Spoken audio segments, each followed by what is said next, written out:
It all started with another day, scrolling on Instagram. I came across a reel concerning a young man talking about his mother. As his mother began to get older, she began to suffer from serious joint issues and headaches. No matter what medicines they tried, she was miserable. Her son, being an avid fitness enthusiast, introduced her to the gym. And now, with proper training, not only did her pain go away, but she's stronger, healthier, and more mobile than ever. Let's face it, aging can come with some serious health problems, but there's an easy way to mitigate those, and that is through the power of physical activity. This is important because our elders are often the most vulnerable health-wise, and if we want to care for our loved ones' health in the long term, physical exercise is an effective way to do so. Myself, I've been an avid gym goer for the past 4 years, consistently, so I know the benefits of exercise firsthand. And after watching that one reel, I was inspired to conduct significant research on the topic of physical activity and how that impacts older individuals, which qualifies me to speak on this topic. So for this speech, I'll first be addressing the problem, those being the various health risks that our elder loved ones face, that being everyday problems and long-term health risks, and then taking the time to talk about exercise and how that mitigates those risks. So before we discuss how we can protect our loved ones, we need to first identify the problem. The problem are the substantial health risks that come with aging. There are numerous short-term health risks that can impact people who are aging as they get closer to 65.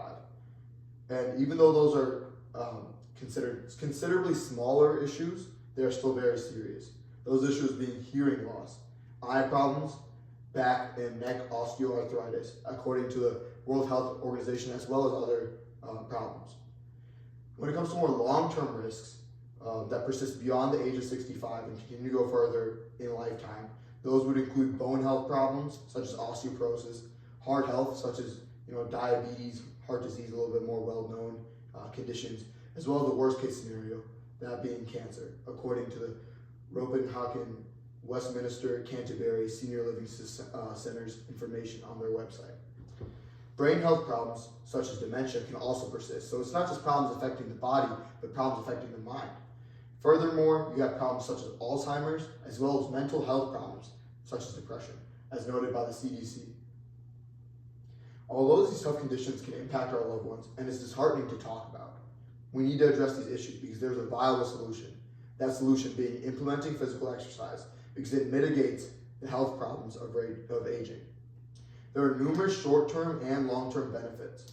Short-term benefits include the improved mobility and flexibility, enhanced joint and bone health, which would combat the osteoporosis we previously discussed. And when it comes to mental health, we see better brain function, mood enhancement, and increased social interaction. So it even combats not just the physical body, but the problems associated in the mental realm.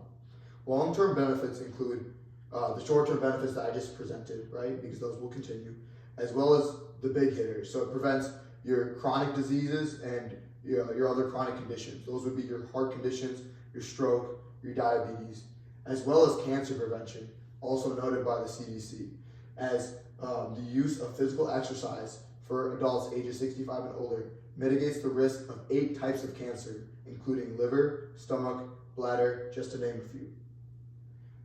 Furthermore, you can integrate exercise into a schedule or in just your casual activities. Some prefer a scheduled workout routine. The National Library of Medicine recommends 3 days a week of consistent moderate activity, demonstrating an increase of lean mass and overall mobility.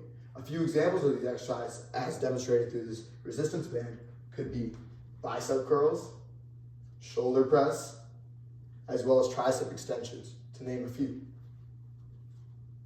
Furthermore, even consistent moderate activities such as swimming, walking, or yoga are beneficial, as well as just sneaky activity, as the Ropenhagen Westminster Canterbury site put it. Sneaky activities include gardening or playing with your grandchildren. They make a difference in mitigating these health risks. I know that was a whole lot of information to process, so let's just take a recap so you don't miss out. There are numerous health risks that are posed with aging, but physical activity is a simple method to mitigate those risks. Whether you encourage a senior in your life to get in the gym 3 times a week, or even just to take simple steps towards leisurely activities, don't neglect to encourage the seniors to take care of their health now. Thank you very much.